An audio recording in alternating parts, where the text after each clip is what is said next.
Here's your wrestling news for October 24th, 2025. Your headlines for today include WWE's clever move reportedly exploits Andrade's no-compete clause to bring him back.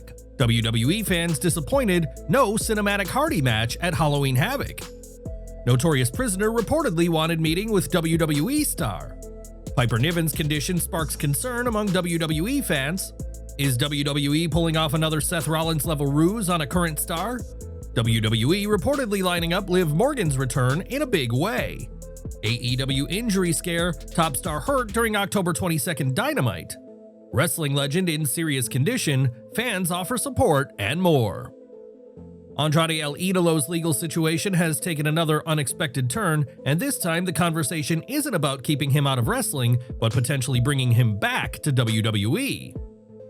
According to a new report from PW Insider, several sources within Mexico's wrestling circles believe WWE may be using Andrade's alleged one-year non-compete clause as leverage to negotiate his return. While WWE has yet to officially confirm any contact, industry chatter suggests the company is quietly reaching out to intermediaries, negotiators who could help open a line of communication with Andrade El Idolo. PW Insider reports that WWE's goal is to coax Andrade into re-signing under new terms that would keep him satisfied while still aligning with WWE's internal structure and contractual restrictions. In other words, WWE appears to be exploring a middle ground, a deal that brings Andrade back into the fold without compromising the company's control, but offering him enough freedom and incentive to make the return worthwhile. Originally, reports indicated that Andrade was facing a lengthy legal freeze following his WWE departure, a situation tied to both a 90-day non-compete and an extended contractual clause that could sideline him for up to a year. The clause also caused problems for AEW, forcing them to quickly change their creative plans since Andrade still wasn't cleared to wrestle. According to PW Insider, WWE's current strategy is clear: they'd rather keep their talent on the sideline for months than risk losing them to rival promotions. The report notes that WWE is fully aware of the growing competition on the market, particularly from AEW and international companies, and is determined to not let key names slip away. While this approach has left several wrestlers frustrated over prolonged inactivity, WWE reportedly views it as the lesser of two evils, preferring to keep stars under contract even if they're not being used, rather than watch them strengthen another promotion's roster. While the WWE mediators are at play negotiating a deal, Andrade continues to be advertised for several independent events in Maine and New York, signaling that he intends to stay active. Sources close to him also claim that he's retained legal representation and is prepared to take WWE to court if necessary to regain his full professional freedom. As of now, Andrade finds himself at a crossroads, caught between two major wrestling companies, both seemingly trying to determine his future. Whether he decides to fight the clause in court or take advantage of WWE's apparent interest, the next move could define the next chapter of his career. Do you think Andrade should challenge WWE's non-compete clause in court, or consider returning to the company if the offer is right? Share your thoughts below. This situation could reshape where El Idolo goes next. Following a dramatic vignette that showed Matt and Jeff Hardy returning to the Lake of Reincarnation, WWE has confirmed that the Broken Hardys are officially set to reunite once again. Their first match back as a team will take place at NXT Halloween Havoc, where they'll face Dark State in a Broken Rules match. Speaking on his podcast, The Extreme Life of Matt Hardy, Hardy was asked by co-host John Alba to define the match stipulation. A Broken Rules match is basically a match with no rules, where anything goes, anything can be used, you can fight all over the building in the venue. The standard rules of a pro wrestling match are typically broken. Given Hardy's cinematic legacy, from the final deletion to total non-stop deletion, many fans assumed the match would take place at the Hardy compound. But Hardy quickly shut that idea down, clarifying that this time, the Broken Universe is coming live to the arena. This is a real match. We're going to see it. It's going to be a real match in the arena, yes. While a cinematic setting may have perfectly fit the eerie tone of Halloween Havoc, WWE's decision to stage it live suggests they want to give fans that classic in-person Hardy Boys experience: unpredictable, emotional, and over the top in all the right ways. Do you think the Broken Hardys would have been better served by a cinematic match at the Hardy compound, or is a live arena showdown the right call for their WWE return? Share your thoughts below. Enjoying the video? A quick like goes a long way in helping us grow and deliver more wrestling news you care about. We have some worrying news now as Piper Niven's WWE future is in serious doubt. The Scottish powerhouse, who's been off television since August, is reportedly battling what insiders are calling a potentially career-ending neck injury, one that has left both her and WWE's medical team searching for answers. During a recent Q&A session, PW Insider's Mike Johnson provided a worrying update, explaining that the company is handling the matter with extreme caution. WWE's medical team are still evaluating her condition, trying to determine the safest path forward while minimizing the risk of long-term damage. Johnson summed it up by saying they're currently trying to figure out the best course of action right now. Behind the scenes, WWE is reportedly preparing for the worst-case scenario, the possibility of Niven being forced to retire from in-ring competition. It's an outcome the company hopes to avoid, but one that remains on the table depending on how her recovery progresses. Niven's last appearance came on the August 22nd episode of SmackDown, where she earned one of the biggest victories of her career, a clean win over Charlotte Flair. That match seemed to signal a major push for Niven and her partner Chelsea Green as the Secret Hervis. They were even advertised for a women's tag team championship match the following week, but those plans were scrapped immediately after Niven's sudden and unexplained absence. As of now, neither WWE nor Niven have released an official statement on the severity of her condition.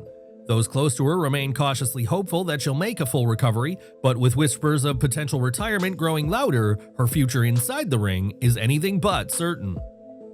WWE is quietly preparing for Liv Morgan's long-awaited return, and the company reportedly wants it to be a major surprise moment when it finally happens. According to PW Insider, the current internal expectation is that Morgan will be cleared to compete by early 2026 following months of recovery from shoulder surgery. She underwent the procedure after suffering a dislocated shoulder on the June 16th episode of Monday Night Raw. However, there's growing optimism behind the scenes that she could beat the timeline if her rehab continues to progress ahead of schedule. While there's no confirmed date for her comeback, WWE is said to be closely guarding all details regarding her return. The goal, according to insiders, is to generate a massive fan reaction, meaning WWE could deliberately hide the timing of her return to ensure maximum impact. Morgan's international appeal also adds an interesting wrinkle. According to PW Insider, Liv Morgan is currently the most popular female WWE superstar in Saudi Arabia, ranking even above Rhea Ripley, who holds the second spot. That level of fan support has sparked speculation that WWE could plan her return for the Royal Rumble, which takes place there in early 2026.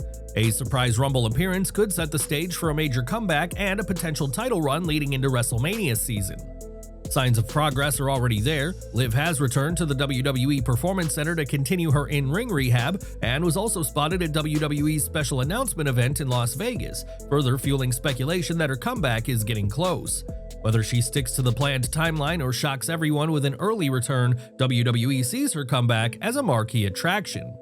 Meanwhile, Morgan isn't the only one recovering. WWE's injury list is at its heaviest point in months, with 12 main roster stars currently sidelined: Seth Rollins, Chad Gable, Kevin Owens, Liv Morgan, Bianca Belair, Zoe Stark, Gunther, Piper Niven, Rey Mysterio, Big E, Rhea Ripley, and Jacob Fatu. The ripple effect of these absences has been massive. WWE's creative team has reportedly had to rewrite or scrap more than half a dozen storylines across both Raw and SmackDown to adjust for the sudden wave of injuries, reshaping several long-term plans in the process.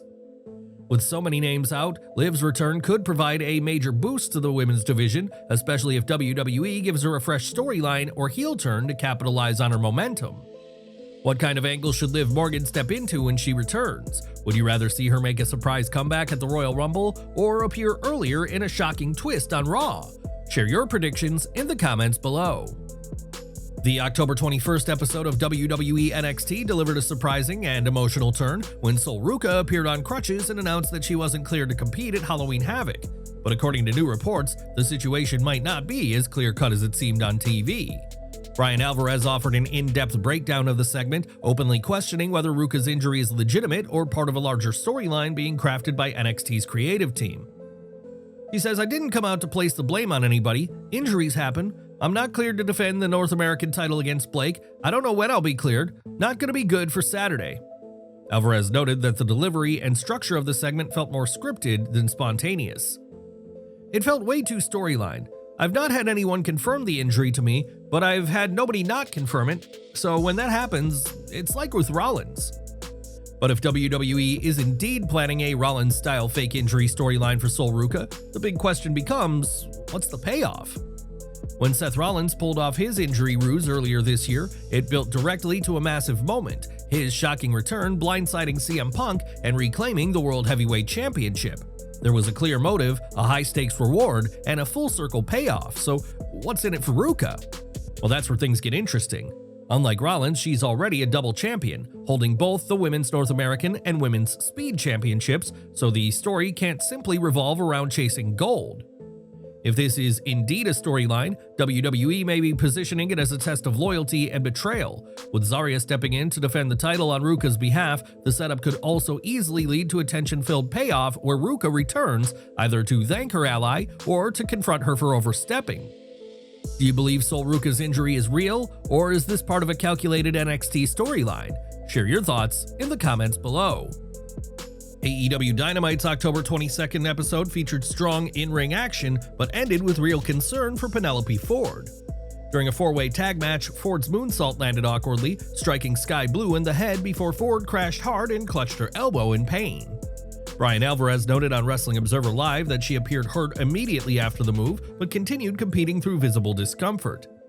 Jamie Hayter and Queen Aminata took the win, yet Ford's resilience became the story of the night. AEW hasn't issued an update on her condition, leaving fans anxious about whether the injury could sideline her. We'll provide more updates as and when are available.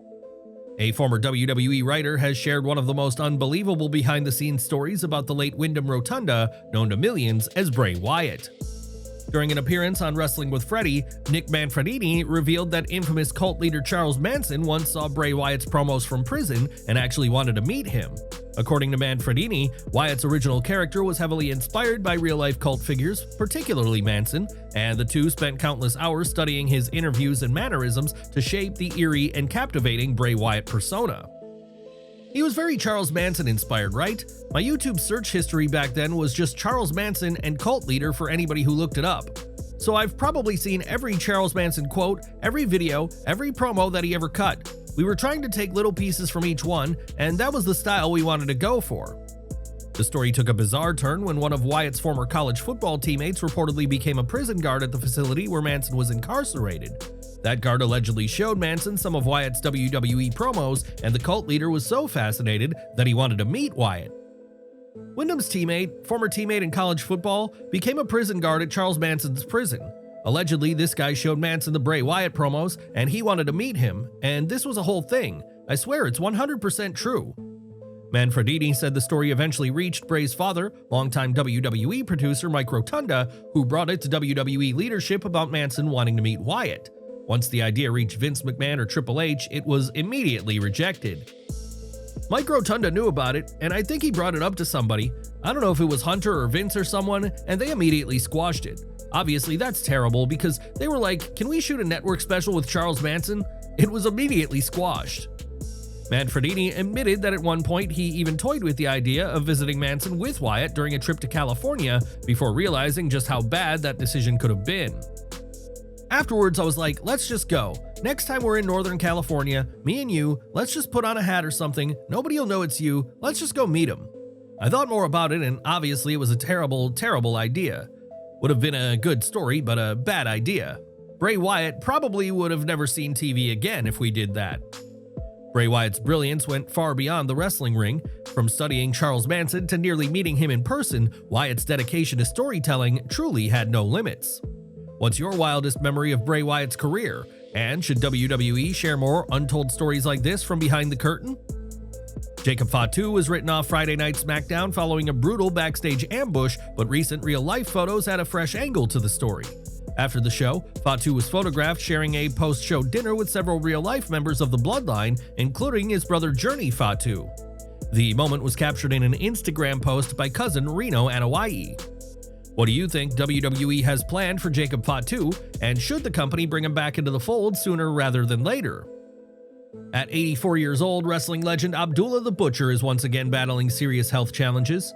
According to a report from Book Pro Wrestlers, the hardcore icon has been hospitalized as he continues to deal with multiple medical complications.